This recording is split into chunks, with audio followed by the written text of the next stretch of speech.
So one thing in the funding space that people don't know about is only in the alternative lending funding space. There's something called renewals, right? So with renewals is revenue-based financing. Usually the offers you get are short-term capital, so anywhere from 6 to 8 months. So let's say you get somebody $100,000, you made 10% commission, that's $10,000. Once that person pays in 50% of that current offer, they're eligible for renewals. So if they want to get more capital, you can renew them and get paid again and again and again.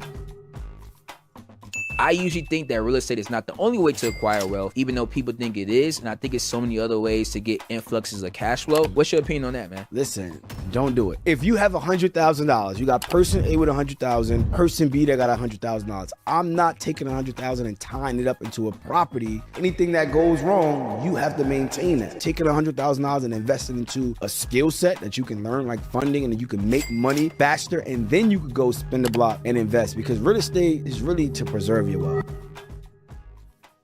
Yo, what's going on? We're back with another episode of Open Conversation. As you guys know, I don't do many sit downs, but when I do, I always bring quality people. And today we got the mogul, man, one of the top dogs. Personally, I learned about him before he even knew who I was, just through digital marketing. And now he's crushing it in the storage space and just acquisition space. And proud to see the man you become, man, but nobody can introduce yourself better than you, brother. So I'm gonna give you the floor. Yeah, appreciate you, bro. I'm proud of you. I'm proud of your growth, first and foremost. So I just wanted to shout you out, crushing it. Hey. Saw your elevation. I'm like, I need the workout routine. You gave me the gyms. But yeah, my name is Ramel, the mogul, self-storage king. I've been in real estate the last 12 years. Over the last 7 years, I've been primarily focused on self-storage. And really, that's my entire mission, is really teach people how to buy businesses that's already working. So a lot of people that's online, they're trying to figure it out starting with zero. Yeah. Right. And it's just hard to do, just being honest, right? It's possible, and because we've done it. Yeah. But for the average person, being able to make money starting from zero is extremely hard. So what I teach is leverage. All right. So when we think about leverage, it's two parts to the word. First part is lever. And the lever pulls you forward, gives you that lift, right? Gives you some advancement. And then age is the time that it takes to get something done. So when you understand leverage, and we're going to talk about leverage in funding, we're going to talk about leverage on other people's ideas, but I teach how to leverage other people's time that they've put into buying businesses. So instead of starting something from zero, buy some income that already exists, right? Whether it's self-storage or any small, boring business, that's really what we do. And $10 million thus far in like business acquisitions, $50 million raised in funding. We got 13 plus self-storage millionaires and things like that, investors. So, just a few things that we've been able to do, but I'm blessed to be in the presence of you, bro. 100%, man. And leverage is a great thing. We're going to get into that when it comes down to it. And really to point out to people, like you mentioned before, starting a business can be hard, but one of the lowest risk things you can do is buy a business that's already cash flowing, right? That already has SOPs, that has numbers, that has metrics, so you know what you're getting into. But before we get into all that, man, we want to learn about the younger you. What got you into that? Because so many people, they see their Ramel, they see now in front of us. Mm-hmm. But what was your upbringing, right? Because I came across you just honestly through Him 500. You know what I'm saying? Seeing you do webinars, and you were one of the first people that were talking about commercial real estate, business acquisitions. Everybody else is just trying to get their credit right, but you already playing a bigger game, man. But tell the people the younger you before you got into this and where you kind of came from with it, man. Yeah, bro. I'm born and raised in Brooklyn. My story is like anybody else. For me, I'm talking about poverty, welfare, food stamps, free lunch. I literally slept in the bed with my grandmother until I was like 14. Like, it was three of us. My grandmother, me, and then my cousin, from my head to toe, right? So that's the type of where I come from, because unfortunately my mom passed away when I was 12 to cancer. And then my grandmother, she passed away 2 years later to cancer as well when I was 14. So my dad, he was forced to be a single dad, right? Wow. So I just watched him go to work every day, 40 hours a week, 50 hours a week, doing overtime, missing out on parent-teachers conference. He's not making it to our basketball games because he's out working. I didn't understand it, but it gave me some frustration because I'm like, I need you here, Dad. But, that really triggered that burning desire for me to be able to say, look, I want to be able to put myself in a position to where when I have a family, which I do now, I got 3 sons, I can be there with them. So I take my sons every Thursday. They have swimming lessons. I take pride in knowing that I can take them there, the only man there, because I have businesses that pay me, right? I could actually be at home and help my wife out. I'll change some diapers, right? I'll make some food because I put myself in a position, but it started from me seeing my dad and him being working 40, 50, 60 hours a week and not really having a real financial roadmap or some type of freedom. I'm like, nah, I got to change that, bro. So that's really how I got started. I paid for mentorship. My very first mentorship was $5,000, and I did it scared, bro. I'm like, I don't know. But my dad, he like, yo, give me that money. You crazy? Give me that money, bro. But I said respectfully, Dad, you're not qualified to teach me how to make 7 figures. Respectfully, right? So that was my first opener to mentorship, and I learned business. I learned credit. I learned real estate. And then that's how I kind of kept going. You see me, you know. 100%, man. And my story's a little bit similar as well. Mine was on the opposite. So, as my viewers probably already know, but I grew up, my mom raised me. I was the oldest of 5 siblings. And my dad wasn't in my life, but my dad played in the NFL. My dad's in the Hall of Fame for the University of Indiana, played football. And that kind of gave me that drive to be an athlete as well. But not making it and being in corporate America, my first mentorship was 4,000. And like you mentioned, it's like, we all want help and we all want better, but at that time in our lives, we don't know what the answer is, right? And what we don't understand is we all pay what's called the ignorance tax. You know what I'm saying? We all are victims of what we do not know. And if somebody's unqualified to give us information, we don't know how to reach those goals. How the heck do we get there? We had to learn to invest, man. So before we get into it, man, I want to talk about you investing into that first mentorship. How was that? I can speak for myself.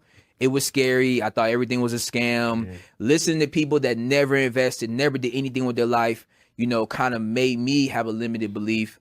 But it got to a point with me at my job where it was like, look, I'm either going to do this or I'm not. So how was your mindset to be like, you know what, I'm going to spend this 5K and what happens, happens. You know what I mean?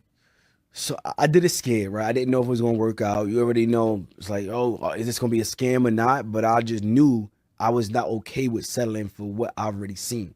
Right. And if you don't do something different, you can get the same results. So I paid $5,000 for this first mentorship, and it really changed my mindset, bro. And it really wasn't the information. The information was one piece, but it was the network of me meeting other people that I don't got to convince to get up and work. Right. I don't got to convince to be able to go out there and change their lives. So it was a breath of fresh air of having the right environment. You know, I say it all the time, your environment will change you way before you change it. So people think mentorship is just about information, which you can get it, but it's truly about the environment that gives you that transformation. So for me, that's the biggest takeaway, right? Of the people that I was able to meet, the relationships that I was able to build. And then I kept investing in mentorship because I started to see the results from getting out there. And bro, I made so much money with people that I met in mentorship with me, not the mentor. So we don't want to look up. I said, yo, we got to network across. Look to your left, your right, and build and connect. And for me, that was just my experience. And the same thing for me, like, we got to understand, I know you understand, you kind of said it without saying it. The people that joined took the same investment as you. So that filters out most people anyway, because that shows you're serious. But then those same people are your sparring partners, right? That's where accountability comes in, where it's like, okay, look, we're going to stay up. We're going to hold each other accountable. I work from this time to this time. Let's hop on and do an hour of studying together to hold each other accountable. And those are your sparring partners, right? And one thing that a lot of people don't talk about, I know you know this better than anybody because all entrepreneurs go through it. We all go through that lonely phase, bro. And the lonely phase is what people don't really understand. And most people don't talk about it, but I'm going to break it down. When you're starting the business and you're in the startup phase, you get at this limbo gray area where you're no longer hanging with your existing friends because they don't want to do the things you do, but you're not qualified, you're not established enough to hang with the people you want to hang out with.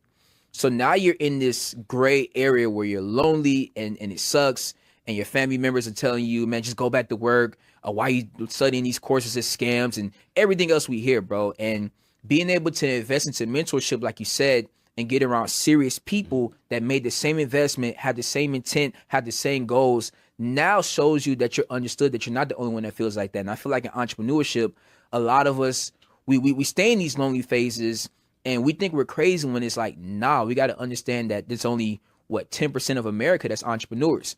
Meaning that 90% of people you come across are not going to understand you when it comes to risk tolerance. They're not going to understand you when it comes to freedom. They're not going to understand you when it comes to investment. But what happens is this, and a lot of people don't realize, everybody congratulates you and wants the end goal, but nobody wants to suffer and go through what you go through to get there. You know what I mean? And you just saying investing in mentorship, getting sparring partners, getting around the right people, and it not just being the information, it was applied knowledge, taking the information, executing, and then having sparring partners with you that were able to help hold you accountable, and you guys are pushing each other. And that's what it's all about, man. Proximity is everything, man. That's a fact. I want to add to that too, because somebody asked me, I think it was Kyle, bro, one of my video guys, right? I think it was you. Somebody, I don't know who it was, right? And they was like, is it lonely at the top? And I said, no, it's not. Like, believe it or not, it's not. Like, that's a misconception. It's not lonely at the top. It's actually fun at the top because all the people at the top are collaborating. Yeah. It's really the people at the bottom that's competing, right? And when I say bottom, it's really a mindset, right? Because it starts really here. When we say this, it sounds cliche. Oh, man, they talking about mindset, but it's truly the truth, right? We just flew out here to Vegas, and you hit me up and say, yo, bro, what you need? Here go to Rolls Royce. The McLaren, like, which one you want, right? But, like, let me know where else you going in the hood where your friends is going to be able to say, oh, look, here go to Rolls Royce. Here go to McLaren. Just the VIP treatment of, look, we want to make sure we give you some type of value, right? Yep. I'm in rooms when you in mentorships, we competing on who's going to give the most game, who's going to have the most resources. Like, it's just a different ball game, and you only know once you get in that type of environment. 100%. And I tell people all the time, man, like, what separates lower class, middle class, and upper class is just information and resources. Like you mentioned, the people at the top, we ain't competing. No. We giving information and resources together because we understand what camaraderie brings, what us coming together can bring. You may specialize in one area that I'm not, but you can hit me on a phone call if you ever need something that I specialize in. Right. And getting away from that crab in the bucket mindset, it starts by going through an uncomfortable phase. I think a lot of people are not willing to accept because a lot of us come from backgrounds. You being from New York, I'm originally from Miami, but I grew up in Atlanta, where it's like, yo, bro, I'm trying to take all the food on my plate. Like, I'm taking food from other people's plate, but we don't understand that, like, we all can grow. It's enough money in the world for all of us to go and make something. It's enough opportunity in the world for all of us to go and do it. We just got to go do it.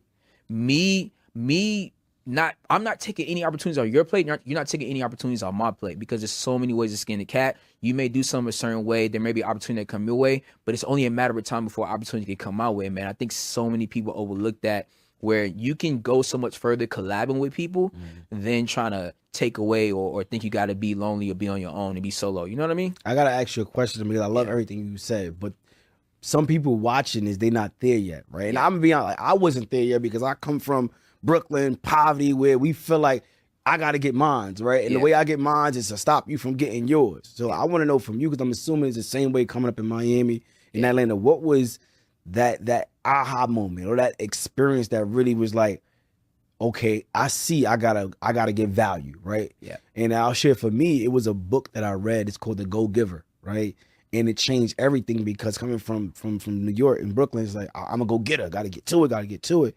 But the entire concept was, no, if you give the most value, you're gonna give the most impact, and then you create the most income. So all of the money that's in your pocket is a direct result of the value you provide. So I'm like, oh man, so this is how you make money, by adding value, and it starts changing the way I operate and the way I move, and not looking for a transaction. I give you one, you give me one. I give you one, you may not give me back till a year later, 6 months, but it's going to cash in when it cash in because we're not looking for that transaction. So for you, what was the aha moment? So me, it was tough, bro, to be honest with you, because I come from a football background where, bro, you always headhunting. It's a weird environment where it's like, you want the best for the next man, but low key, you wait for your opportunity. If you get hurt or whatever, that's your opportunity. You got to capitalize on it. So me, I always had that mindset coming from Miami and playing football. I would say my first experience where it's like, oh, we all can win, was actually from one of my mentors, man. Flew out to San Diego and just see how he carried himself, how he carried his team, and the people he connected me with. He was the first one that put me in my first McLaren, my first Ferrari. He was the first one that said, yo, bro, like, I have numbers, I have contacts with everybody, and just showing me it's more to life, because you come from being in surroundings where people are not, you know what I'm saying, in a place that you want to be, and you think that's the way of life. But then when you expose to people that are doing something greater and you see how they operate, it's like you've been lied to your whole life. You know what I mean? It's like, once you see something, you can't unsee it. Once he put me in my first McLaren, I couldn't unsee that. And now what I got outside? A McLaren, right? So it's like, once you're exposed to certain things, you never want to go back, because you start to see life for what it is yourself. And a lot of us growing up in different environments in our childhood and our upbringing, we look at life one way, not knowing that we don't really understand what life is until we become an adult and put ourselves in situations. And you know what I mean? Yeah. To my Jesus. 100%. Shout out to Jesus. That's my guy. Shout out to, for sure. Shout out to my guy. Because he also changed my life, right? I'm gonna tell you why, right? And we was both in the same mastermind. That's how we met. We both paid $25,000, joined his marketing mastermind. And when I came out to San Diego, did the same thing. They did the red carpet, gave me the video guy, threw me the keys to Ferrari. I'm like, bro, he's telling me to hit it 120. I'm like, bro, chill. I ain't never drive Ferrari, but like he pushed me, like, yo, stop, yo, push it, right? Yeah. But he is the one that actually got me my Lamborghini. I got the Lamborghini Newerls. He kept telling me, like, bro, you make too much money not to have a Lambo. Like, because I'm thinking of my mind, 300,000, bro. That's another storage facility. That's another part. I couldn't wrap my mind around taking that type of money and being able to buy a vehicle, right? But he showed me how to do it with no money down. Literally, I put no money out of my pocket in my business name. He found the right vehicle for me, the whole design that I wanted. And that wouldn't have been possible if it wasn't for me getting a mentorship and then connecting with somebody like him that understand the game. Because you can't do what you don't know. Like even when it comes to jewelry, bro, I was never a jewelry guy and buy a Rolex or a chain or this and that because I don't know the game. I don't know what's real. I don't know what's fake. So let me just stay away from it until you get around. One of my bros, he owned a jewelry store. So now he could break down the whole game and how this work, how you get this. So a lot of us, we are not exposed to certain things. So we never able to even get that type of experience. So I had to just shout out Jesus because he the reason why I even got the Lambo. Yeah. That's a real fact. Same with me, with the Rose and the McLaren. Shout out to my guy Jesus, man. He helped both of us, and that's all about connections. You know what I mean? Just being connected with somebody that can help you get cars at zero down, no money down, and being able to leverage that not only as a tax write-off, but also when it comes to marketing different things when it comes down to it. Now, we're going to be responsible. We ain't telling everybody to go out there and get supercars and make the money first, right? And have an excuse to spend it on. You know what I mean? Because obviously those will help us with taxes. But don't just go out and get a supercar and think it's going to bring you business. You got to understand leverage. You know what I'm saying? The lever and the age, which we're going to get into here shortly, right? That's a fact. But yeah, man. So let's get into the storage unit game. What got you into it? What was your first deal looking like? And kind of let's just unroll that, man. Yeah, bro. So I was in the residential real estate space since 2014. And I was buying up a bunch of single families, duplexes. I was leveraging hard money. I was leveraging credit cards, creatively, no money in my pocket. And I was scaling. I was buying these properties. I was putting tenants in there. And I got to the point where I had about 40 plus properties, right? Wow. And I thought I was winning. I quit my 9-to-5 job. I got a son on the way. I'm making like $6-7 grand a month passive income, right? So I thought, but then the pandemic happened. And then I had a bunch of tenants stop paying me rent. I couldn't evict them because they had the eviction ban. So I'm now not making my profits, but I still got to pay the insurance, property taxes, the mortgage, the water bill. If I don't, they're going to condemn the property. So I'm like, man, all right, what I'm going to do? So I actually started selling off some of my portfolio to liquidate, just get some cash back in my pocket because I'm like, I can't go back to a 9-to-5. Like, I refuse, but it was a blessing in disguise, bro. I say wherever there's an obstacle, there's always an opportunity. And there was one property in particular. I had a buyer that was willing to give me $20,000 over asking price. This was during COVID times where properties was sky high, interest rates were super low, so people was overpaying, right?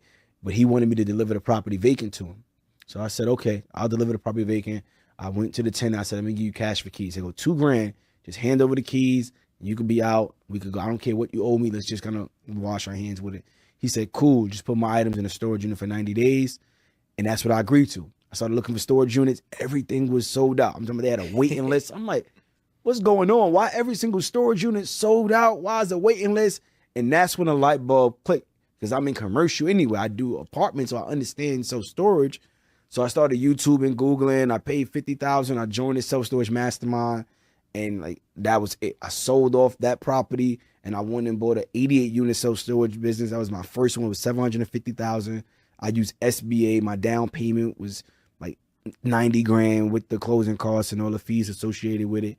And I used that money strictly from the profits of when I sold some of my properties, right? And I just kept doubling down and buying more self-storage business as I go back. That's how I got into the industry. That's cool, man. One thing I want to rewind back because this is like something that's like probably a little controversial, but the way I think, and I always have to ask people that come from the real estate game about this. So like traditionally, most people when we grow up, we always think real estate is wealth and real estate is one way to acquire wealth, right? But one thing I always debate about is like, you know how if we say if we ever got $100,000, we're going to put it in real estate, right?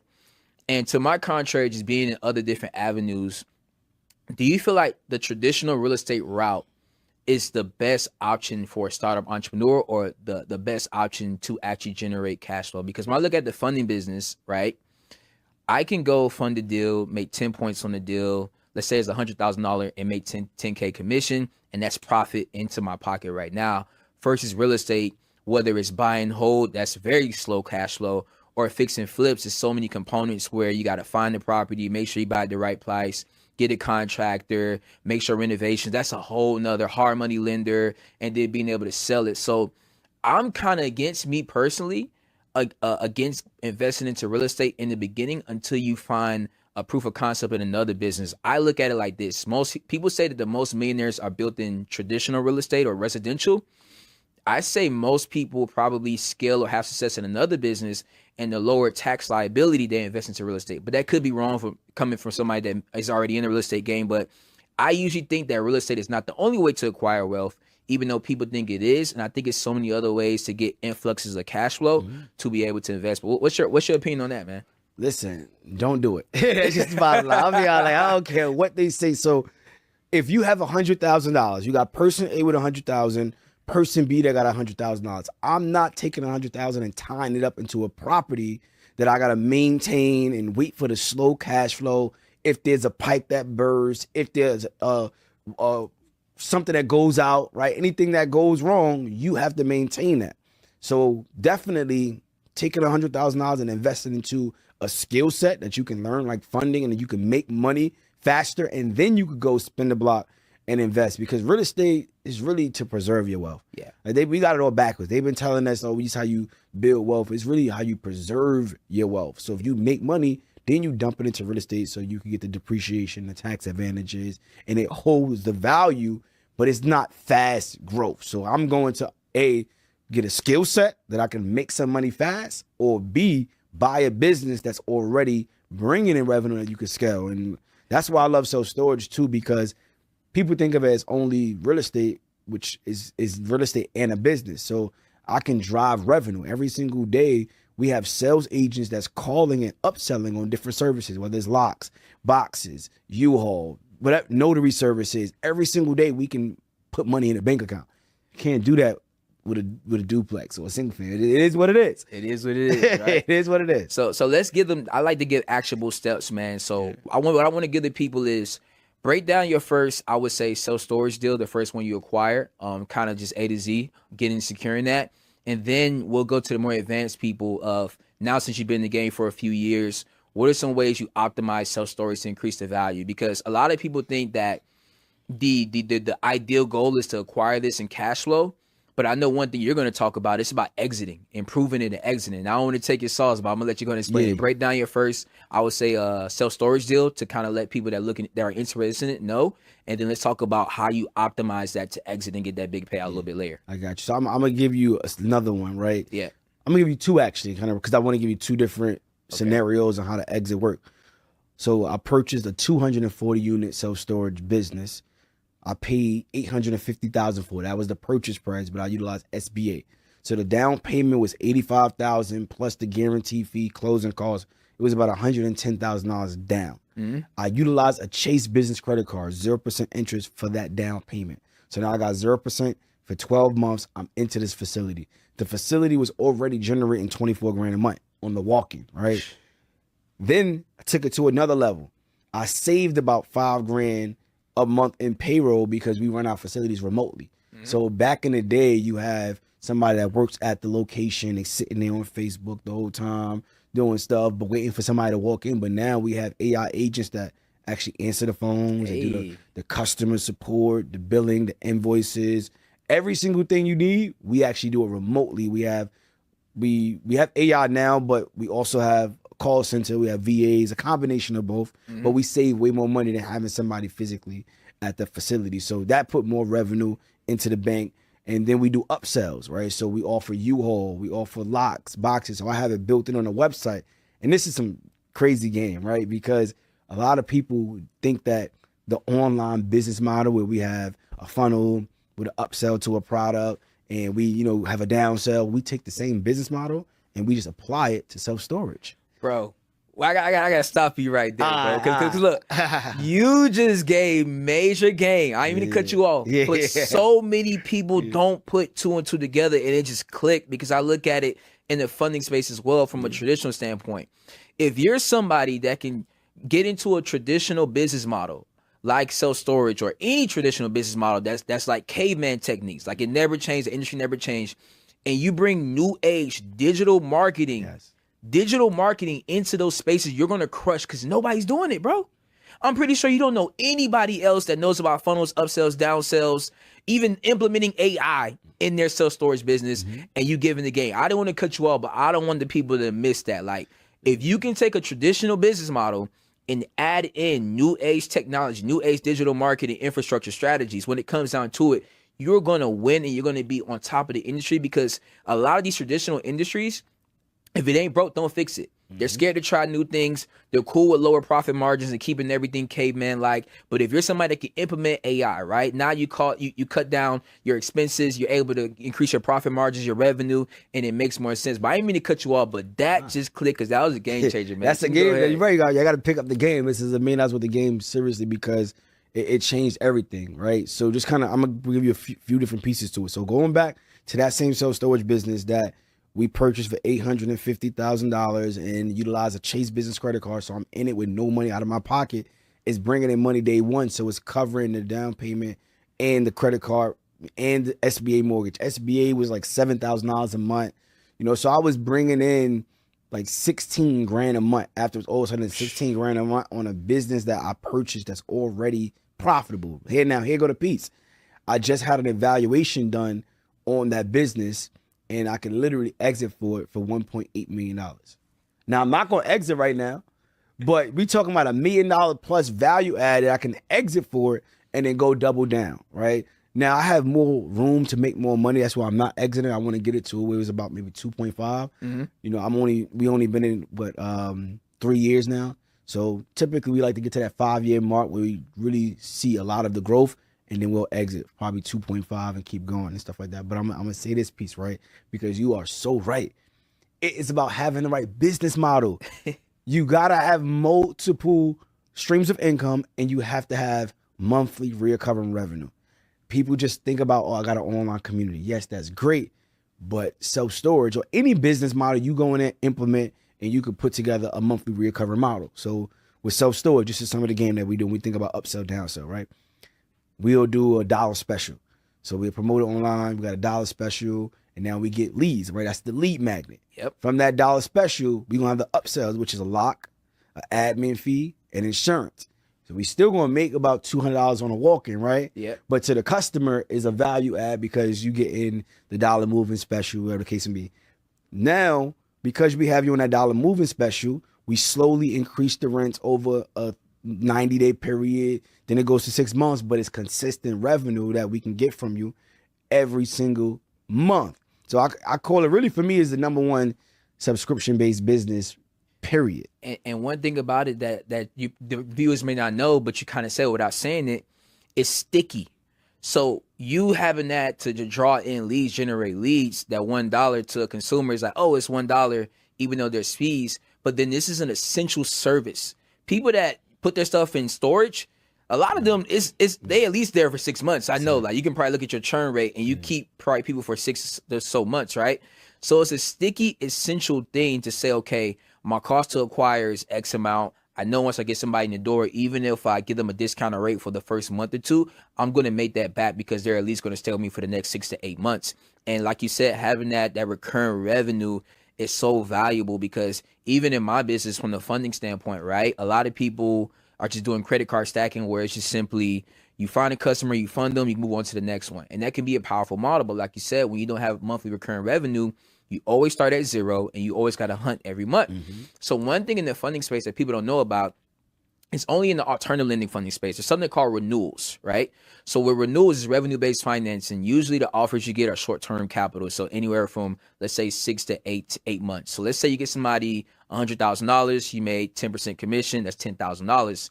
Once that person pays in 50% of that current, offer, they're eligible for renewals. So they want to get more capital, you can renew them and get paid again and again and again.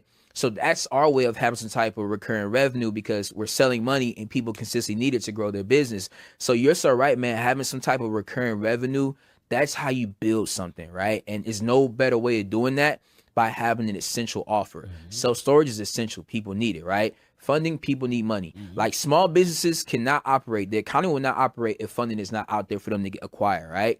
But I want to get back to it because you mentioned, bro, like you're literally telling me to break it down for the people. This man leveraged the bank's money, OPM, not his money, the bank's money, got an SBA, then understood funding, got a 0% interest business credit card from Chase. If you guys don't know what 0% interest is, right? These are products that banks give out where you literally can invest his money and not pay any interest, and you just got to pay the minimum each month, which is usually 1% of the balance, right?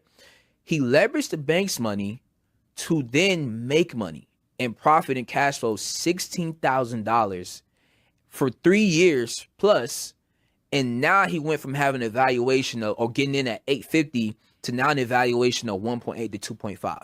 So not only did he get into this business completely for free, he was able to cash flow, make residual income, and then have an evaluation to where he could potentially exit and make $1 million off his initial investment, bro. And that's major, bro. That's a game changer. That's like that right there. That's Look, so done. I know, right? But I got to break it down for people because I know watching you and watching other people, bro, a lot of stuff go over your head, and it don't really click till you watch it to the third or fourth time later, or until you grow into business. But me breaking it down there, it's like there's no way you can't understand the power of credit and how powerful it can be. Whether you're in self-storage, whether you're in funding, whether you're doing anything, leveraging credit is a game changer, man. And I want to shout you out for even like having this platform and breaking it down, because a lot of people think they are further away than they really are. And they closer to it than they think. They have some pieces. They just need somebody to help them plug in the pieces where they need to be. So that's why having these conversations and really showing, okay, this is how we purchased the $850,000 business, and now we're taking it to 1.8, and really the goal is 2.5. How we making the money? Now you can actually see it. Say, okay, I can do it. Yeah. I got two more that I want to give you and give you different angles, right? Because again, everybody can do this if you have the right mindset. Yeah. So we just purchased another self-storage business, but we did seller financing. So seller financing is when you don't go to a bank, the seller holds a note. So it's another creative way. $450,000 purchase price. The seller held a note for $250,000 at a 5.75% interest rate. So our mortgage is like little under $1,200. So that's less than what people pay for an apartment to live, right? But we got a storage business That's making us money. that's making us money. Exactly. The office space, because we run our facilities remotely, because we have the digital and the AI, what we did is built out a mailbox store. So it was about $35,000 for the build out of the mailbox store, but it's sticky business like you just shared. So business customers that pay for virtual offices, so everyday business owners need the address. Physical addresses where you come in and you get your mail, with notary services, packing, shipping, printing, all of the above. So now we turn one business into two businesses under one roof with one mortgage. It's a whole other game plan, you know what I'm saying? So it's so much out here that's possible, but I think a lot of people just count themselves out because they feel like it's too far-fetched, especially when it comes to, for me, when I'm hearing and I'm speaking about buying a business, because at some point I was the same way, right? Like we hear it, behind a business now, you got to have millions of dollars.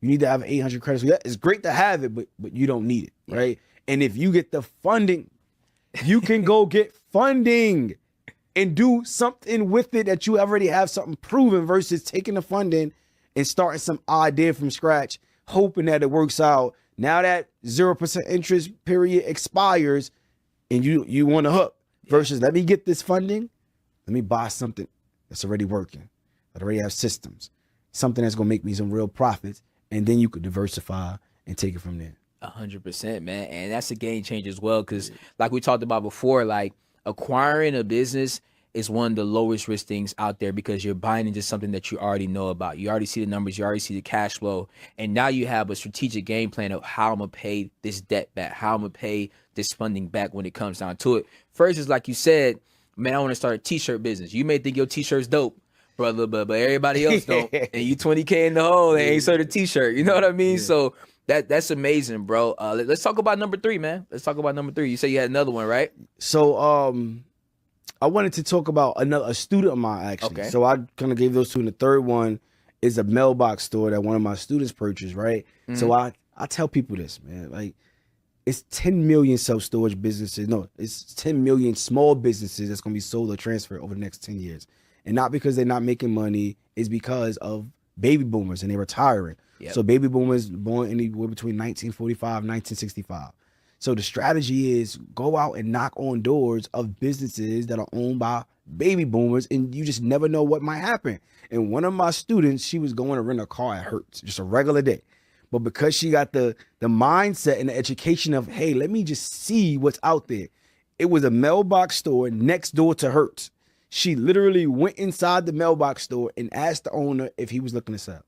Yes, he was looking to sell. He just didn't know how to actually sell or what's the process, because all he knows is over the last 20 years, he's been in this business. Yeah. And she was able to negotiate seller finance with only $5,000 down. She purchased the mailbox store, is bringing in $130,000 a year. So if listen, they get with you, bro. What's the likelihood of you getting somebody $5,000 in funding? Oh, that's not even. You can do that That's in not your even a sleep. question. That's a bad deal if I just got them 5,000. That's what I'm saying. They You do that- disappointed. Yeah, you do that in your sleep. Literally in your sleep. So you get Yeah. somebody funded, and now they have a plan, and they can go get with somebody that owns a business, get with baby boomers. Go out there, knock on doors. That laundromat that you go to, that car wash that you go to, any of these small businesses that you may go to every single day and you're a customer, just ask the owner, hey, are you thinking about selling? You'll be surprised. These baby boomers are retiring. They're done.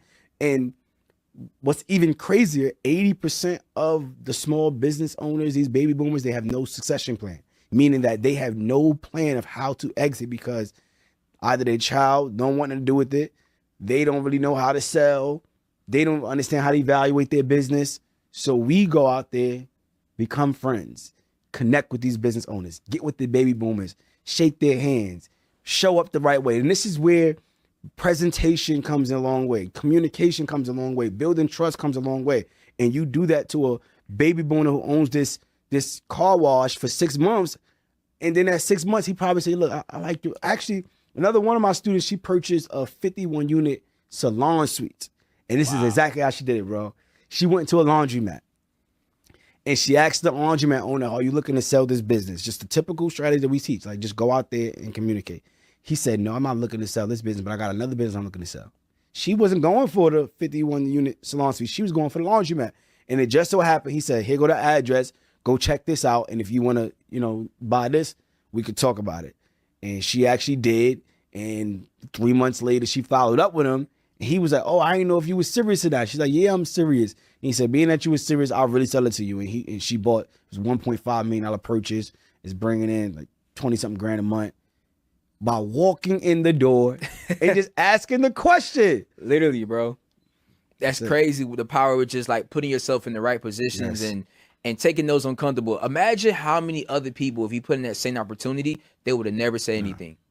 Right? And they don't understand, like, closed mouth don't get fed. Yeah. That girl could have easily just walked about her day and never even knew that business was there and never acquired and never have, how would she have today? But she decided to, you know what? I'm gonna stick my neck out. I'm gonna put myself in an uncomfortable situation. I'm gonna ask, and if you ask, you shall receive, and that's what happened, bro. Yeah. One thing I want to ask. So we talked about the 3 different ways and different things you talk about. What are some ways to optimize and scale a storage unit and really increase that value of that storage unit? You know what I mean? When it comes down to it, like if you acquire a storage unit today, what are maybe the top 3 things you would do to increase the value of that storage unit if you want to set somebody up to exit a little bit later? Mm-hmm. So if I'm looking to increase the value of a storage unit, first thing I want to do is look at how could I increase occupancy. So occupancy is how many units are actually rented. So let's say it is 100 units and only 70 units are rented. Just by increasing the occupancy, I'm going to bring in more revenue. Yep. Number 2, how could I increase the rents? So I want to look at the competitors in the area. If they're charging $100 for a 10 by 10, but the facility you have, they charging $75 for that same 10 by 10, that you can increase the rent. So just by increasing occupancy and increasing rents, that just right there is how you're going to be able to bring more value. Now, this is where the bonus is coming. I'm going to pick this up, right? Yep. Insurance. So it's called Tenant Protection Program, right? Where every single customer, and this is based upon the owner, but what we do with our facilities is mandatory. Every customer, you have to get insurance. because we don't want to be responsible if it's a fire or a flood, and we don't want you to be responsible either. So we get insurance, but we have a 50-50 affiliate partnership with the insurance company. So that $12 a month, $18 a month, depending on what premium package you get, we're getting 50% of that. That's going to our bottom line. That's adding more revenue.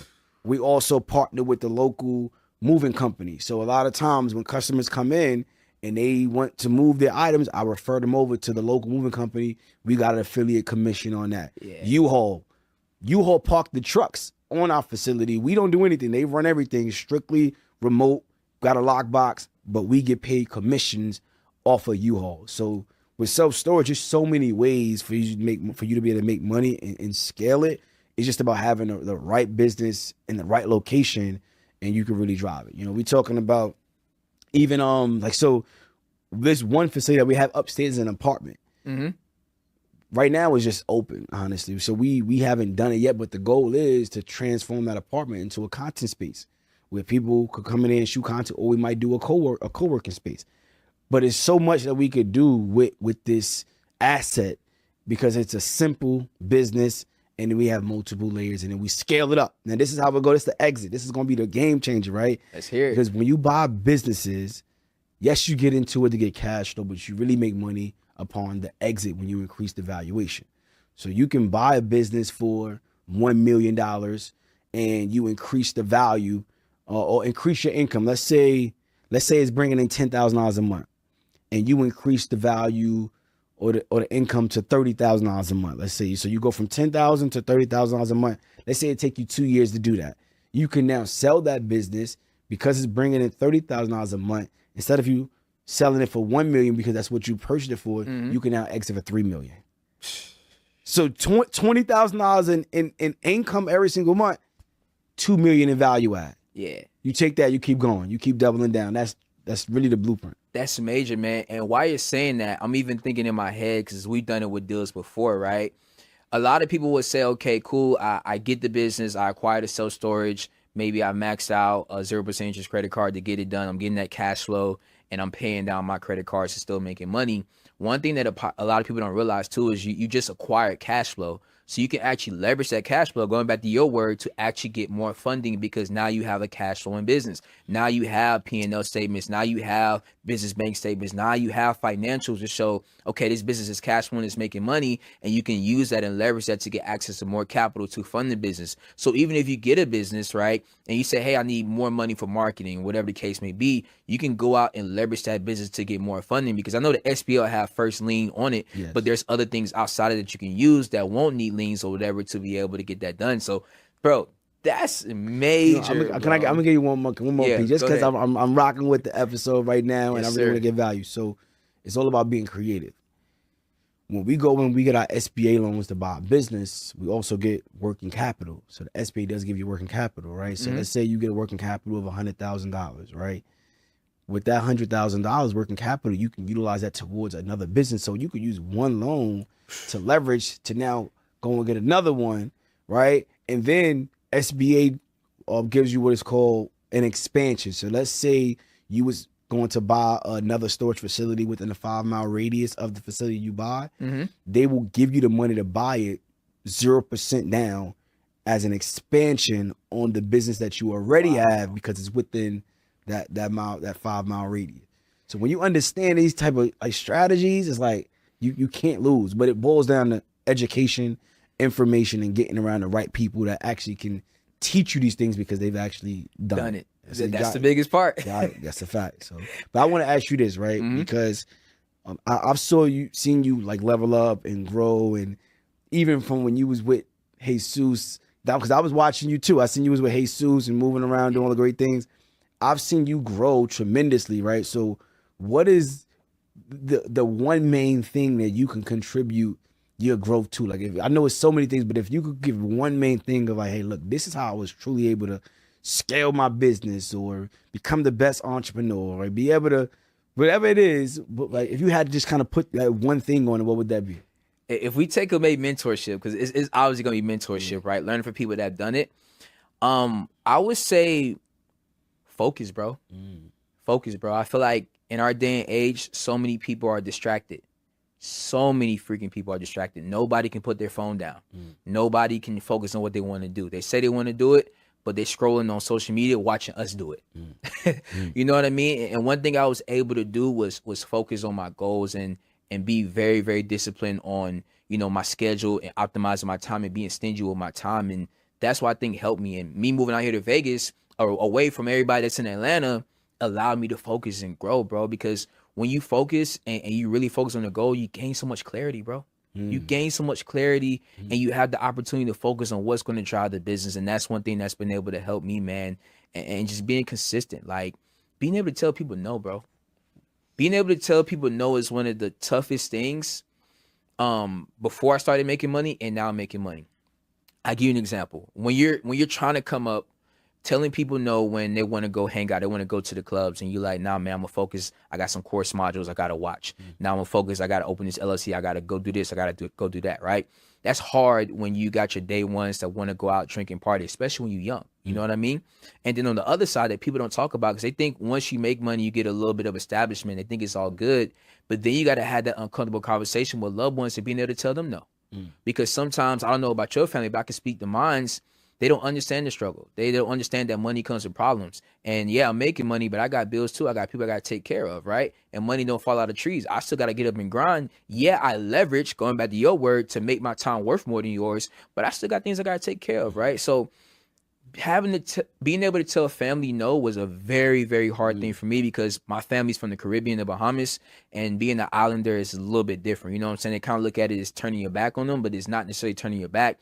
It's understanding why I'm telling you no, right? I don't want to enable you. I gave you money once. I gave you money twice. I bailed you out this time. Now it's time for you to learn, because you only learn when you fall. You know what I'm saying? When it comes down to it. So I feel like those things alone helped me become the entrepreneur that I am.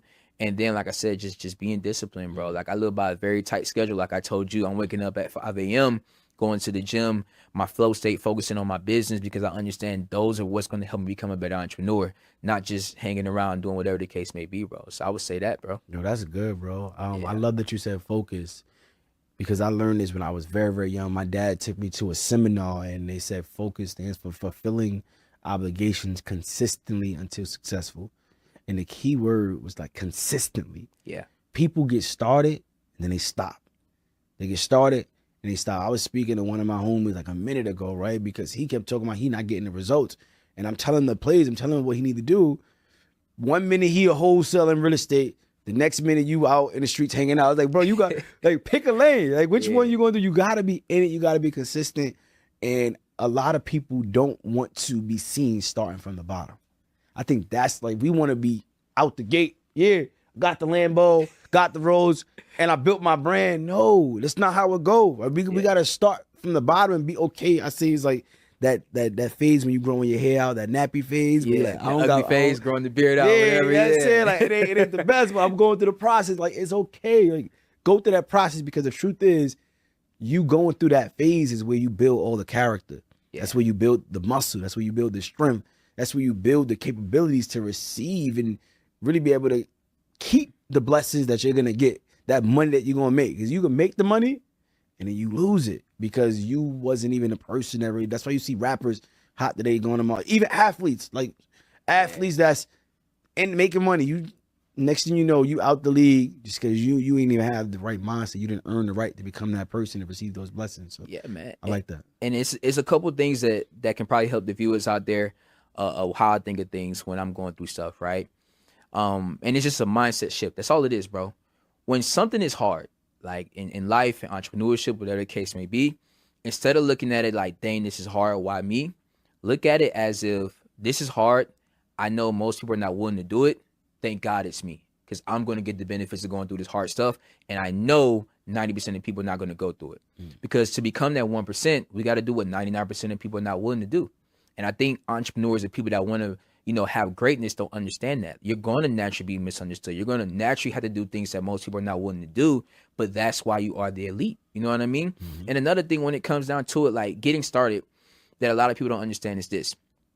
If you are a person that can just get started, you're already ahead of 80% of people. Why? Because 80% of people will overthink, will contemplate, will talk themselves out of it, and never get started. And that's your competition. Your competition are people that's scared to even step on the finish line.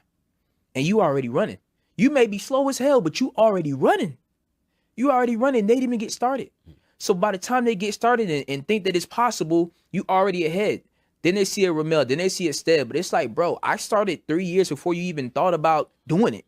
Of course I'm where I'm at, right? Because in entrepreneurship, we know it's not a matter of how, it's a matter of when. It's a longevity game. It's a sprint to your goals. You want to reach our goals as fast as possible, but it's a marathon, bro. You never lose. Like, I don't think people understand, you never lose in business. Every loss is a learning lesson, right? The only people that lose are the people that freaking quit, bro. Freaking quit. If you never quit, you never lose. You never lose. And I think so many people, like you said, social media screws people's heads up because they see us. And I know we're not portraying a get rich quick. We're portraying, if you stay locked in, this is what you can get. But they compare themselves, and it's like, bro, you don't know what Ramel went through. You don't know what I went through. I've been in this game for X amount. He been in this game for X amount. Run your race and stay consistent. If anything, be fortunate, be blessed that you can contact people that will teach you, that will coach you, so you don't have to make the mistakes they made. And so many people don't look at it. They'll hate, they'll compare, they'll be envy, but they will never reach out and say, yo, Ramel, I need help, bro. I want to do what you want to do. As a man, I need help. Yo, Stead, I see what you're doing. I had a little bit of success, but I want to get to where you're at, and I don't want to spend the amount of time and make the mistakes that you had. How can you help me? And I feel like that's so powerful, bro. It just goes back to mentorship. That's why mentorship is there. But everybody feel like, I got to get out the mud. Or like you said, crab in the bucket mindset. Oh, they're going to take from me. Or they're going to do this. When it's like, nah. If you invest 5,000, 10,000, and it makes you 100,000, who got scammed? The person who charged 100,000 and you like all that money, you like really is a come up. You know what I mean? I want to say this, bro, because this is very, very powerful, and it really motivated me to start teaching because I wasn't really getting into the teaching space, but I had a partner that I had connected with my very first deal. It was a 2-family brownstone. We got under contract for $590,000. I didn't have the money, but my mentor told me to go to these meetups and these free events and find investors. I didn't understand what she was telling me. I'm like go to people just going to put up money that don't know me. She said, if you knew what to do already, you would already be doing it. All right. Don't lean on your own judgment, lean on mine because I've done it. Go out there and do it. So I went to over 50 meetups, just introducing myself, bringing business cards, end up meeting somebody that, you know, able to like, sat me down with, showed him the deal, the whole process. He ended up putting up the entire $590,000 for me. I put no money up out of my pocket. He was the funder. I was the operator, but we had to split the profits 50-50. Sold it for $1.2 million after we fixed it up. I walked away with my check. He walked away with his check. After everything settled, I invited him out for dinner. So we went to dinner to talk about and celebrate what we did. We made all this money. It's my first deal. I'm hyped up. And I asked him, I said, hey, can you mentor me? He said, no. He literally said, no, I don't have time. Like, I was pissed, bro. I felt some type of way. I'm like, bro, I just made you all this money, multiple 6 figures, and you telling me you can't mentor me? I took it personal because I'm like, look, next time, like when I have an opportunity, I'm going to help somebody out, right? Because we just made you all this money. But now that I'm in the game, I get why you busy building your business. You don't got time to be coaching people and working on people. He only showing up when the money involved. All right, you need money? I'm in here, right? Yeah. And I'm sharing that because we have to value people that take the time to educate and give opportunities. Facts. Because it's people out here that's not taking the time and they don't care and they just gonna keep winning. If you don't know, that's your loss. So we shouldn't give mentors this bad name of, well, why you charging for information, this and this and that? Well, you go to college and they charge for information. And this information, most of these teachers haven't even done the things that they teaching you. They teaching business. They can't tell you how to make 6 figures in a month. They can't tell you how to make $1 million in a month, right? You learn from people that can really show you that we made 6 figures in a month, we made $1 million in a month. But on the other side of it, right, we need to have a responsibility as educators and as mentors to have integrity as well. I think is a blend because a lot of people, they're getting jaded. So I was at the barbershop one time, right? And I usually don't even go to this barbershop, but I was in a gym and I had to get a cut. So I went, I'm in Queens. I'm moving around. Yeah. I'm in the barbershop, and when I walked in there, one of the barbers like, yo, you the mogul dude? Yo. I'm like, yeah, that's me. He like, yo, is that stuff real, bro? Like you could really buy like, a little credit stuff. He really thought it was fake. He said, bro, I feel like it looked like it's fake. And I'm like, wow, this is what people really think when they see us online. They think you really can't get approved for a $50,000 credit card. They think this stuff is not real. So my question to you is like, how do we get people to really understand that this stuff is really real outside of just seeing what social media is, because it could get clouded, but this is a real thing. Yeah. To me, bro, I'm gonna be very, very transparent. And I just learned this, and this is my experience. It may not be the best, but I'm always transparent. That's why people love me, right? The only way you can really continue to show people is by educating and showing proof, right? Nobody can defy your experience of what you accomplished, right? If you made $1 million and you saying, hey, I made $1 million doing this, nobody can't take that away from you, especially if you can show proof behind it. I've been able to do X amount, right? But another thing I realized too is you can't save everybody, bro. Some people you just cannot save, and I don't know if it's just for me playing football or whatever. Sometimes I have a bad habit of pushing people more than they want to push themselves. And in my experience, that's pushed them further away from me. And that's with friends, family, loved ones, even mentees sometimes, because it's like, yo, bro, I see the potential in you, but you don't see it yourself. So with me understanding that, you can't save everybody. Like you can't. Your duty is only to educate and impact the people that are willing to learn and execute. The younger Ramel, the younger me, right? Those are our duty. Those people that feel stuck, that really want change, is going to execute. Like if I just had this one opportunity, those are the people that we need to help. Our goal is not to help everybody else, because you got two type of people. You got people that's going to make it work. I'm pretty sure you invested in stuff that wasn't the best, but you made it work. You found one thing out of it that made it valuable.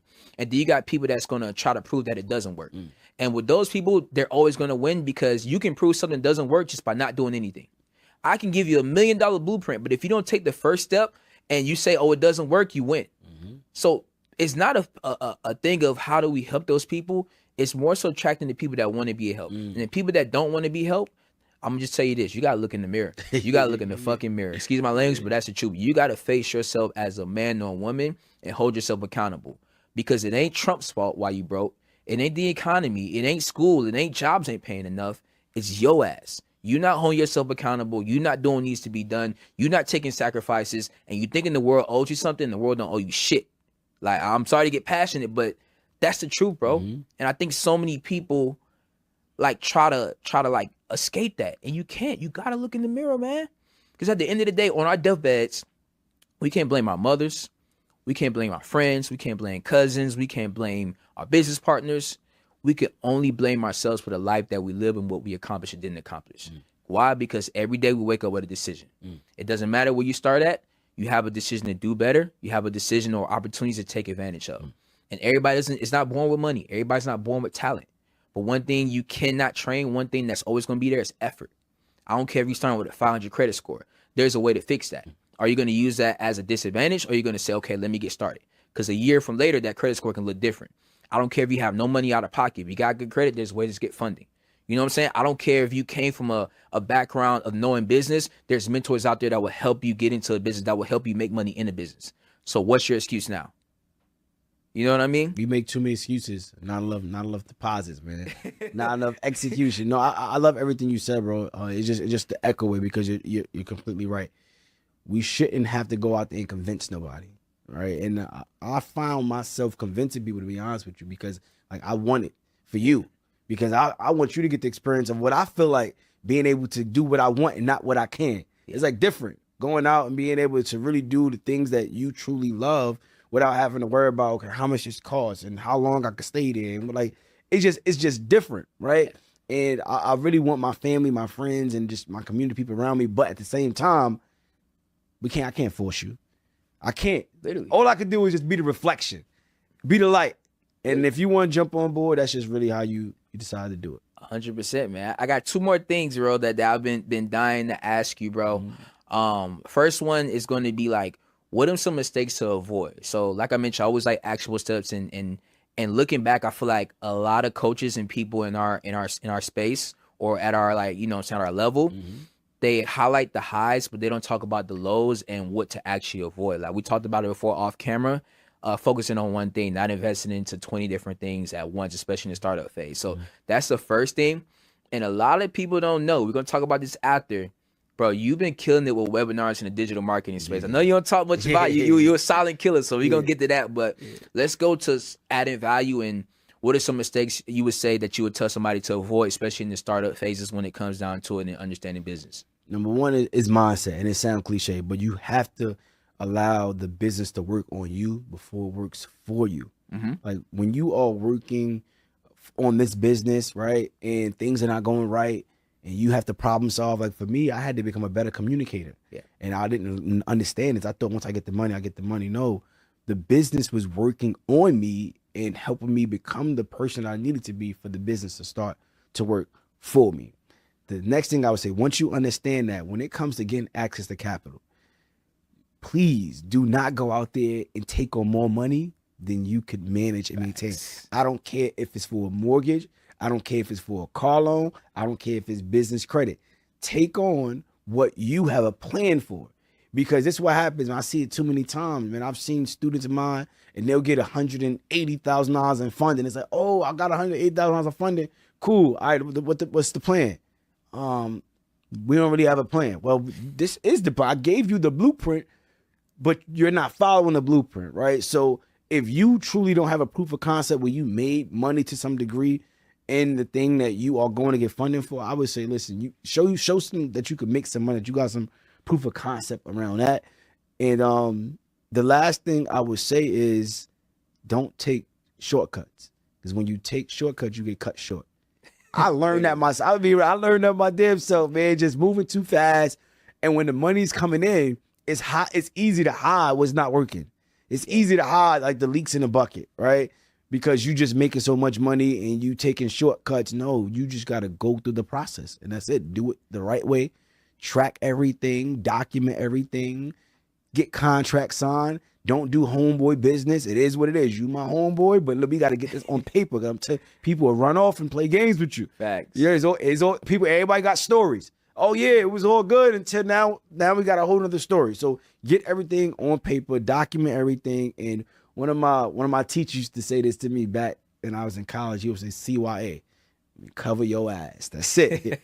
Cover your ass. At the end of the day, that's what you got to do. So that's what I would say. I like that. So me personally, one mistake I would tell people to avoid, or one thing to do, especially in the startup phase, is focus on one thing, bro. Like focus on one thing and commit to that one thing. I know, like in the beginning, obviously, if you're not acquiring a business, let's say you're just trying to figure out a business idea or a business model that works for you, we want to try different things. But I feel like that's a depth trap, meaning like, you try all these different things and you see people making money in so many different avenues and you want to be a part of it, not understanding you can make the same amount of money if you just focus on one thing and commit to it, right? And when I say focus on one thing, I don't mean doing it for 3 months. I mean at least committing a whole hard year of that one thing to actually give yourself an opportunity to make money and make a return on your investment. Because I personally been a part of it, like especially in early 2020 when I first got into entrepreneurship, seeing people making money in trucking, like, I want to get into trucking. And then seeing how hard it was to find a driver, and I didn't want to drive the truck, and I didn't want to get a CDL, so that didn't work out. Airbnbs, right? Airbnbs is crushing in 2020. Still probably crushing now, I don't know, but trying to do that, trying to get into credit repair, trying to get into funding, trying to get into crypto, like trying to do so many different things when it's like you only have so much time in the day, especially if you still got a 9 to 5. How are you ever going to learn any of this stuff, right? And people don't understand that every new thing that you start, every new thing that you do, you decrease productivity by 20%. Meaning if you only got 3 hours to focus on a business, if you got 3 businesses, now you decrease that to only having an hour to focus on each business that has a different learning curve for each, right? So I would say focusing on the one thing and make the one thing the main thing, because you can make so much money putting 100% of effort into one thing instead of 20% of effort into 5 things, right? Another thing, I don't know about you, but once I started making money, and a lot of like early beginning startup entrepreneur programs and stuff don't teach this as well, it's metrics, bro. You gotta know your numbers, bro, because when we make our first 10K, 20K, hell, even 5K, we happy, but we never look at the cost to fulfill. We don't look at our profit margins. We think when we make money, it's all profit, not knowing that we got overhead, not knowing that we have all these different things. So one thing that helped me scale right, was actually keeping track of my metrics. So obviously the funding space is a little bit different than the storage unit space, but understanding your leads, your book costs, your cost to acquire, your LTV to CAC, just understanding your KPIs, what it costs to actually get a client, your profit margins, funding, renewals, like so many different technicality things. But once you understand metrics, once you track your data, you have clarity on the business. And that makes it easy to scale. And that's how I was able to scale my business, because I understood when stuff was leaking, what was the problem, and I was able to allocate resources to that. And that's the job of an entrepreneur. That's the job of the CEO. The job of a CEO is not to hustle and have 100 different services. It's putting people in place that can help you to optimize and build the business. And when things break, you're there to patch it up, because you understand with numbers, with metric, with leadership and communication, how to actually build that. And I feel like our community doesn't show that, bro. No. They don't talk about that part. They talk about, how can I run this play? How can I hustle? How can I get this? And it's like, bro, none of that shit matters if you're not keeping track. Like, if you made a 10K month and you have no data on how you got that 10K month, how can you repeat that? Yeah. And that's why people have volatile revenue. One month they making 100K, the next month they making 5K. And it's like, bro, you took no measures, no metrics to track how you were able to get to that month. You know what I mean? And that's what I want to bring to our community, man. It's not just making money. It's understanding your metrics, your numbers, and really understanding your business, and understanding when stuff break, there's a way to fix it, instead of feeling lost and not knowing what to actually do, bro. I love that. And I want to ask you this, right? Yeah. At what point did that click for you? Once I was losing money, like once I was making money, and I was like, hold on, I just had a 20K month and I only got 3K in my bank account. What the hell going on? Yeah, the reason why I asked that, bro, I was making millions of dollars, bro, with no KPIs. Wow.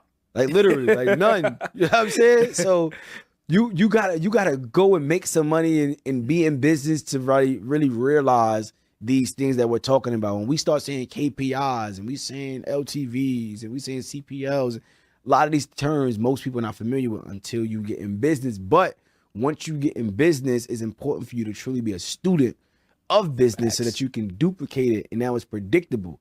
So this book that I've read is called Traction: How to Get a Grip on Your Business. It changed everything about my business. So now everybody in my team has their own KPIs and everybody has their own number. And you should be reporting out on your number. It make our meetings more efficient. So we're not on a meeting for 2-3 hours just talking about stuff. No, everybody comes on. The department leader, we know how to report out on your KPIs, what your rocks. Your rock means whatever the priority is for you in that quarter. We don't need to be just doing busy work. What was the priority? How did you get there? What's your problem? How are we going to solve it? Everybody has this laid out in their 10-minute window. So now I'm able to see every single department in it and be able to make the decisions. And what I had to do, I built out what is called a CEO agent. So it's basically an AI agent, but it helps me manage all of my companies, because now it's just one me and I'm managing 8 departments, right? And then I have team members in each of those departments. And then I also have the real estate side and my lead managers. And I'm like, I'm tracking everybody. This is insane. I got to put processes in place for me to be able to even hold everybody accountable. But if you don't put metrics in place for your team, how do you even know what success really look like? Facts. Like a lot of business owners don't even know what success really look like. You could have made $100,000 this month, but you could have spent 120. It looked like you made a bunch of money, but you just spent way more. Yeah. But if you can't really identify it, just like you said, how do you duplicate it? And I think that's just a high level conversation. And also, I think it gives people a reason to stay stuck. It's, oh, I don't really got that. I don't really know how, like, I don't have this dashboard in place to track this. And then now it gives them a reason to just not start. So I just say, look, get started, create the problems that we need to fix. Because you don't got a money problem yet. Like I hear entrepreneurs, oh, what about taxes? Make money first. I want to set up a trust. Yeah, Bro, what you gonna put in the trust? Yeah, like let's take it step by step. This stuff is important. And that's another thing, bro. Taxes, bro. Taxes is brutal. Yeah. It's brutal as an entrepreneur, and you have to be responsible, because when you are working a corporate job, they take that money out front. And as an entrepreneur, you basically have the discretion to pay them when you're ready to pay them at the end of the year. Yeah. So if you don't have the tax write-offs, if you're not investing that money, if you're not rolling it into different things, if you're not giving it away to charity, Uncle Sam gonna come for his money. And when he come, you need to make sure you had that check, or he the real big dog. You know what I'm saying? He undefeated. Undefeated. He'll never lose. You can't get tough with. I'm saying you can't. You gotta really. So I think that's another conversation that we need to start having. I appreciate platforms like this because it gives us a space to talk about these things from a vulnerable standpoint, not just saying, "Oh yeah, I made $1 million in a month. I made 6 figures in a month." But okay, I made $1 million in a month. I spent 600,000. Facts. Right? I spent 700,000 to make it, right? Yeah. How do I become more effective with my profit margins? Why I'm only walking away with 20-30% profit margin? How do I become more profitable? These are the things that we start to talk about as we continuously grow in business and we keep rolling. And I'm gonna say this one last piece, and then you could get into the next thing. But the funding space. I remember when it was 2018 or 19, 2018, 19, right? And I made a bunch of money in real estate, and I started to diversify too quick, right? The focus that you talked about. Everybody coming to me, they see you making money. So I went and invested, and I purchased a commercial cleaning company. I invested into this media production film. I was just doing a bunch of stuff, lending out money because I had it, and those things didn't work out. Money started to get tied up. It was literally the funding business that got me back in the green, bro. I'm looking at like, okay, I'm doing all this extra stuff. Let me just go get to the money. And it was credit repair and funding. And I didn't have a large following at that time. I ended up partnering with other people that had larger followings and that was in the mortgage industry, realtors. And I'm like, hey, look, you got people that need credit repair. You got people that need funding. I'm giving you commissions and I'm just building all these strong relationships. As long as you are in business, I'm in business. And like the first quarter of that year, I made like 75, 80,000. So I'm just saying that as a testimonial of like what the funded business truly could do for a newbie entrepreneur who's looking to get cash. Now, once you get the cash, you still need to have systems. You need to reinvest. You need to have the right infrastructure. But when I was hurt, bro, a little minute, I was investing. It wasn't looking right. It was the funding business that say, all right, let's get to it. Here, we got that money. Exactly, bro, because it's essential, bro. It's a business that allows you to, like I said, it's something that's always going to be needed. Credit is always going to be needed in America. It's always going to be in demand, and people always, unfortunately, going to mess up their credit, so they need their service. And then money, right? You know what I'm saying? Funding basically drives small businesses, and small businesses drive the economy. That's why the government always has to help with small businesses, right? So it's a win-win situation where not only is a cash influx, but it's a win-win because it's always going to be in demand. You know what I mean? And that's one thing I love about it, bro.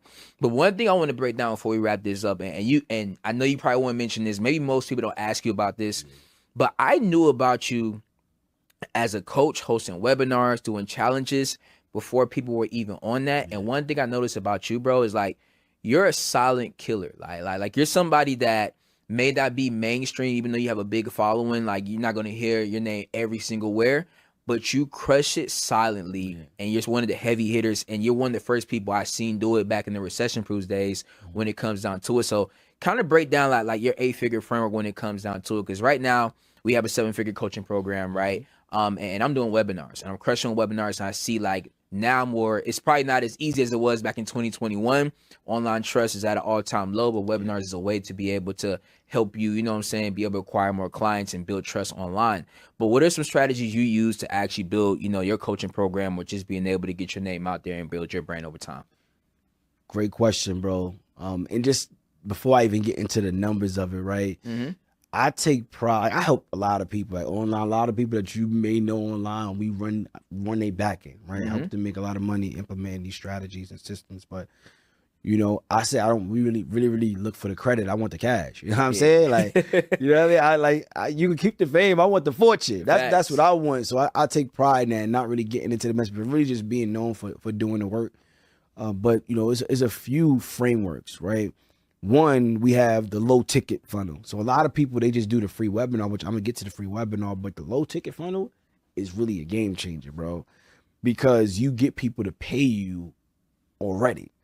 So you may have a low ticket funnel with a $27 product, $37 product, $17 product.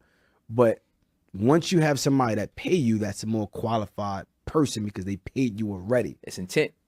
Exactly. So I've been like really crushing it with the low ticket funnel, and you have to have the right sequence to upsell, the downsell, right? And then it comes with your positioning, the messaging that you have in your videos. So one of the low ticket funnels that I run is actually an app, is an AI engine that shows you how to buy a business. It gives you the probability of what it looks like for you to buy a business. You put in your information, right? Your credit score, how much capital you have, right? What your experience is, and literally, it is my mind. It will give you what your roadmap will look like to buy a business, right? Crushing it. But now from that AI engine, upsell to community. So now community is recovering, right? Now you upsell from the community. If you don't take the upsell, we're gonna downsell you to a program, because sometimes people just want a one-time payment, right? Yeah. But give them multiple options depending on where that person is. And this is where a lot of people lose money, bro. On a thank you page, and this, I'm giving y'all $1,000,000 with the game right now. You gotta have a book a call option on the thank you page. Don't just have somebody go and check out and leave and say, hey, congratulations, you got the offer. No. Hey, you got the offer, congratulations. If you want to learn more and get some type of strategy more intimately, book a call. So you always want to lead people to book a call, because they may have questions that you didn't answer when you didn't answer on that funnel. Facts. Right? And you have people where, like you and I, we don't have time to sit on a webinar for 60 minutes, 90 minutes. Yeah. I just want the result. I'll pay for it and let's get to it. Like when me and you spoke, I didn't have you on a webinar. You're like, bro, I want to buy storage. What's the numbers? Look, I'm paying the invoice. You know what I'm saying? Yeah. So you got to have different options for different types of people. So that's one flow, right? And I have 7 different funnels, but it all is the same back end, but every funnel has a different layout, right? So it's a webinar funnel, and I'm running ads to all these funnels, and one is a short form funnel where we don't have the VSL is not filled with a bunch of testimonies. It's a short form. Just, hey, we have the call, the CTA, and the button. We have that. Then I also have a long format funnel where you have my VSL and it goes with testimonials, about me, description, because everybody signs up differently based upon what they like. Yep. Most people are not making the money that they truly can make because they have one funnel with one style and they running traffic just there. You have multiple funnels. We got the same offer on the back end, but we need multiple funnels with different layouts, different upsells, because it's different journeys for each customer. And now you put money into it. We got to understand the metrics, like you said, with the KPIs. Yeah. I'm looking at my opt-in rate. I'm looking at my upsell rate. What percentage of people actually took the upsell? If my upsell take rate is 10%, that's not good. I want to be at a 30% upsell take rate, which means I want 30% of people that actually opt in to get that upsell. Why do I want them to buy that? Because I know once you're on that webinar, you're a more qualified person, right? And then I'm like, I'm giving you a lot. I know I'm giving you a lot. No. That's good. And one thing I want to add on too, man, because I know you're in ads as well. Yeah. They may not know there's a way to actually feed those buyers back to your pixel on Meta to be able to tell Meta to send you more buyers like them. So every time somebody purchases it, you can send that to your conversion API, your pixel, and that makes your pixel smarter and smarter and smarter to say, hey, I want to find more people for Ramel that have these type of habits, these type of interests. Now you get people. And if you guys didn't know, that's why you see people's ads. You may talk about it on your phone and we pop up on your phone. That's why, because pixels and everything we're doing on the back end, it's basically sending our messaging directly to you. So that's game, bro. Yeah, that's a fact. And then I would say, give your gift away. Like if you want to gatekeep and hold back, no, give everything, because it's a few things. 90% of people are not even going to do nothing with it. It's number one. Unfortunately, yep. But people don't pay for information. You could chat GPT, YouTube, or Google. People pay for the presentation, the way you package it. So if you go on YouTube and you try to find out funding, and then they got to piece it together versus they just join your mentorship, you give them a full package roadmap where they don't got to go in 10 different places and try to figure out. So that's what I articulate. You're not paying for information. You're paying for the presentation of me showing you from A to Z, and then my experience, the things that Chat GPT can't give you because they didn't go through what I went through or went through what you went through, right? So being able to create an environment, and this is what I do as well on the webinars. Out the gate, I just get a price. I just started doing that for about a year now. In the beginning of the webinar, you give the price, or let me get to it. Pick this up. Get to it. This is game right here. So look, I get on the webinar. What's the first question I ask? What's more important to you than money? Everybody in the chat, family, health, time, freedom. All right. So everybody said what's more important to you than money is your health, your time, your freedom, your family. So when I give you this offer and it solves those problems, it gives you more time with your family, it gives you more freedom, it gives you the affordability to take care of your health, whatever that investment is, it should be irrelevant because we talking about what's more important to you than money, right? Facts. So I'm asking a question out the gate. Now, my second question is, how many of you ever been on a webinar like this and it's completely free, but the entire time you're distracted because you don't know what the offer is at the end? You like the information, but you nervous because if this is something that you can't afford, you might miss out. Let me know in the chat if that's you. Me. All right, cool. This is not that. I want to be very transparent. There is going to be an offer at the end, and this is going to be the price at the end. So you're not going to be distracted. What I want you to focus on is truly identifying whether or not the value I'm giving you throughout this presentation is valuable enough for you to pay what this investment is. Is that fair? Everybody gonna say fair. So now I'm creating trust and transparency because I'm not hiding my hand. I'm telling you, I'm gonna get you this result. You're gonna get the thing that you're looking for that's more important to you than money. And I'm being transparent about what this investment is. Now, my goal is to just show you the value of this. Now, this offer that I'm gonna give you is still exclusive. It's not for everybody. It's only going to be X amount of people because I don't want to work with X amount of people because it's about quality. Yep. But now it's about, okay, all right, it's 5K, it's 10K, it's 300, whatever the number is that I'm offering on that webinar at that time, it has increased my conversion because people see the transparency in it. And now as they are going throughout the class, I'm also letting them know, look, when I come up with this offer, I hope y'all got your cards ready. I hope you've been calling somebody, telling them to Zelle you or whatever you need to do because I told you, and we still getting good. I got more game for you. So, and that's crazy, bro. For people that ain't picking it up, you being transparent, it's really a psychological thing to break it down for the people, right? So you letting people know the price already and letting them know there's an investment. But before you even mention that, you're basically saying like there's no investment that can give you your family your time back, right? So that's one thing psychologically that you're doing. But then now the rest of the webinar, you're handling objections, and every objection, every testimonial, every result that you show them, damn, that right there is worth 5K. Damn, that right there is worth 2K. Damn, that right there is worth this K. So when you show your students or things you've been able to do, it's a no-brainer. It's literally a no-brainer. Like if you told me the price was X amount and you just showed me over $1 million throughout the whole presentation, it's a no-brainer to pay X amount to potentially make $1 million. So that is game changer. It's super game changer, right? And when people join these webinars, it's they're there because they're looking for a result. Like it's not a coincidence. They're on your call because they are looking for a way to make some money, whether it's through funding, whether it's through credit repair, whatever it is, but they're there for a reason. So it's your job as the educator just to uncover the value enough to where they believe it enough that it could change their situation where they're able to pay you, right? So they're there because they want something. It's just that the belief is not strong enough yet. Facts. And because the belief is not strong enough yet, that's why they're not purchasing. So if you can overcome those objections throughout the webinar, throughout the class, throughout whatever the challenge, that's truly what makes people buy. 100%. I got 2 more questions before we wrap it up, bro. Yeah. One thing that I've been dabbling with, and maybe there's something that you can do in the storage unit. So I know we look at webinars from a digital marketing and coaching space, but webinars are universal, can be used for anything. So for my inner circle, one thing that we're going to start implementing is having them do webinars, not only for funding clients, but also doing webinars for affiliates, doing a webinar showing like people how they can make money passively by referring you business owners, right? Getting people like that on there. Also doing webinars for those that do back-end fulfillment. Like you talked about, you like the credit, you don't care, you want the cash, you don't care about the credit.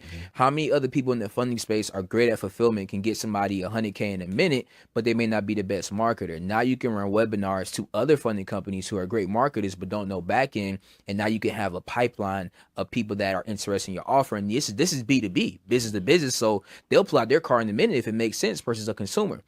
Do you think there's any way for somebody that's in the self-storage unit to implement webinars, whether that's getting people that are interested in selling their business, or like any way, I can't really think of it, but any ways that webinars can be implemented to be able to have success in the acquisition space? We do webinars to raise money. Oh, We do I didn't know webinars. that. Yeah, we do webinars to raise money. So it's some more game, you know what I'm saying? So it's websites out there. I'm not even gonna get. Matter of fact, I'm gonna get a website, right? Because I'm rocking with you, right? So it's a website. It's called privatelenderdata.com. It's a website where literally it's people that are looking to invest in projects. They sign up on these sites. They have a record of being an investor. You get the information. You send them a text, email, a card, the same way we reaching out and we building for a webinar campaign and building anticipation. You do the exact same thing. Hey, I have this self-storage business that I'm looking to buy, or I have some investments. However we want to lay it out, the infrastructure, and you get them to be invited to a webinar. And on that webinar, you showcase self-storage and how it's bringing this type of returns. And now you raise money from investors. High level, you just can't be no average Joe. You got to have the right presentation. Yep. But we do webinars literally to raise money. In addition to that, doing webinars in front of brokers, right? In front of lenders, right? So you can position yourself as a credible source. So when it's time for you to close a deal, they already know what you've done. They already see your resume. So I have lenders, I got brokers, they'll send me deals. They'll pick up the phone whenever I call because they know what my resume looks like, right? The community that I've been able to build, the brand that I've been able to build because of webinars and these different platforms. So it's really across the board in business overall. And I heard Myron Golden say this, and it was genius. He said, "There's only two things that you truly need to be able to make a bunch of money, and that's think big and speak clear. Have a big, bold idea, and if you can communicate that to the masses or communicate it to your team to get it out, that's how you're going to change the game. And webinars is that vehicle to do so." 100%, man. And I love webinars, bro. So one last thing before we wrap this up. This might be a little controversial, but I want you to give your honest truth, bro. Talk to me. Which is better, webinar or challenges? I'm gonna let you answer first, and then I'm gonna answer. But which is better, webinar or challenges? I think you need both. I think you need both. So? I do both. If you only, I'm gonna make it hard. If you only had to choose one, which is better for a year roadmap? Let's say I said, yo, Ramel, you got to choose one or the other and be consistent at it for a year. Which is better with everything Challenge. overall? I'm gonna do challenge. Challenges? Yeah. Damn. Yeah, okay, bro. I was thinking it would be opposite. Tell me why. I'm gonna tell you why. Because challenges, you have more time to nurture, and it takes 8 to 11 times of like value add to really get somebody to convert high ticket. The webinar is just that 60-minute, 90-minute time frame. But the challenge framework, whether you're doing a 3-day or 5-day challenge, you have more time to build with them and showcase your value, put them in an experience, put them in an environment. So if I had to choose, I would definitely say challenges. And it is a form of a webinar. You're just doing it like a 3-day webinar. It's a different kind of layout, and it all depends also to what client you have. Because again, if your offer is somebody that's more qualified, that they don't have 3-4 days to be sitting around, you're gonna lose people. Like I'm not signing up for me personally. I'm not signing up for a challenge because I did though. Like 4 or 5 years ago, I was on challenges when I was in that space. The way I'm at now, I just need to be on a webinar, hear it. I'm gonna book a call and I'm gonna pay it. Because my time is valuable. I want to compress time. So it all depends on your audience as well. But really, man, if you asking me, I'm going challenges all the way. Okay. Now I'm gonna ask you one more. Is it free challenges or paid challenges? Like 97 497 challenge or free 3-day challenge? Which one you rocking with? I'm gonna go paid challenge because I've done free challenge. We do them all the time, and it's let's say this. I'm gonna keep it 1,000, bro. It is what it is. People don't value free. Yeah. You get 10,000 people to register, 800 people show up. You know what I mean? 600 people show up because it was free. It was no price tag attached to it. When somebody pays, you may have 1,000 people register versus 10,000, but you're gonna get 700-800 of those people to actually show up. You're gonna have a higher show up rate because they pay, right? Facts. So for me, I'd rather do paid challenge. Now I see the trend right now is everybody going to these free challenges. You could do I was doing this 4 years ago. I was doing a $31 challenge for 3 days for $31. Like people like, yo, how you charge so cheap? Like it's basically free but paid. So I'm still getting some type of person that's qualified to the degree. Been running that, but ultimately the paid challenge for me is best because you're back end. Like amateurs get paid on the front end, experts get paid on the back end. Facts. You may look like you filled up a room, but what that back end offer look like? How many people you converted? And typically a conversion on a free challenge is definitely lower than a paid challenge, even though you might have less people in there. Way lower, man. And I'm the opposite when it comes down to it, bro. I love webinars, bro. I don't really like challenges as much. One, because of the workload it takes, especially if you're doing morning calls, afternoon calls, and then it's an influx. To me, it's not as scalable. Like, I feel like you can do challenges maybe once every 6 weeks or so, whatever the case may be, or once every quarter. But I feel like webinars is more scalable. Like right now, we're doing 3 webinars a week, and it's just like cookie cutter, 60 minutes, 80 minutes, consistently reinviting the same people over and over and over to the same webinar. And I feel like you're able to track your metrics better, because I feel like sometimes with challenges, it's a bum rush. It's literally a bum rush at the end on day 5 when you pitching, and then cleanup days, and then everybody just booking calls, and you're trying to figure out who got this, who that. And then the thing that I don't like about challenges, especially if you don't have your systems on the back end, which a lot of people don't talk about, it's cool to make the money, but in coaching offers, you got to keep the money. Ooh. And people don't talk about that. You can say you had $100,000 $100,000 day, $1 million month, but how many of those people actually got a result? How many chargebacks or refunds did you avoid? How many people actually got what they were paying for when you're getting 500 students at once, and you don't have CSMs, you don't have onboarding, you're just letting them into a group, and all 500 asking for a question? Yeah. You know what I mean? So I don't like the challenge framework because of how bum rush it is. Then you get a bunch of people in, and then once they're in your program, it's not as systematized, because let's say you get 100 people. 100 new people on a new offer. They just paid you. People want their stuff now. They want this now. And if you don't have the back end, or, bro, people don't gotta have the back end. You know what I mean? Then it just creates chaos. Yeah. But I feel like doing a webinar multiple times a week is more consistent, bro. You can get, let's say, 10 book calls. You close 4 of those, 5 of those. Now, if it's high ticket, you know what I'm saying, you get 5 new mentees every webinar. That's 15 people a week. That's easier to onboard, to optimize, to give people attention, to get a result, and different things like that. And yeah, it's a longer game, but I feel like you can still make a lot of money over time while still sustaining and keeping your business without having chargebacks, refunds, or people that are unhappy with your service. Yeah, we're going to have a part 2 and kind of break down. I'll be back to because I definitely hear your point, and because I do webinars to the challenge, right? Yeah. So I definitely understand it, but that challenge, man, it just hit different. One time, I'm saying you in the whole month you hit it, you know what I'm saying, like 100 people, however many amount is, but it's a large volume. But I will say, if you do not have the back end fulfillment systems, you can tremendously lose, because people want their services now. They're paying a lot of money, which respectfully, I get it. You invest 5, 10, 15, 20,000. You should have your emails. You should have your fulfillment. You should have 100%. Your customer service. And most people don't have those things set up. And now they lose out, right? Whereas the webinar is more slower pace, and you could actually qualify and really nurture that process, so you don't have as many chargebacks or any type of breakdowns in the enrollment process. So I do get it, but if you have a good fulfillment team, which we have, the challenge is top tier. It's really what it is, bro. Facts, man. Facts. Well, I know, bro. This is one of the best open conversations I have. We done went for like 2 hours. I know this is gonna crush it when we post it, bro. But one thing I want you to do is, if you can lead the people with something powerful, whether it's the younger version of you or people out there that may look at us and want to get to that next level, man. Anything you want to lead the people with? Don't compare your chapter 2 to somebody's chapter 10. Like, comparison is the thief of joy. And I know it sounds cliche, but it's really the truth. Run your race and make up your mind. I say this all the time.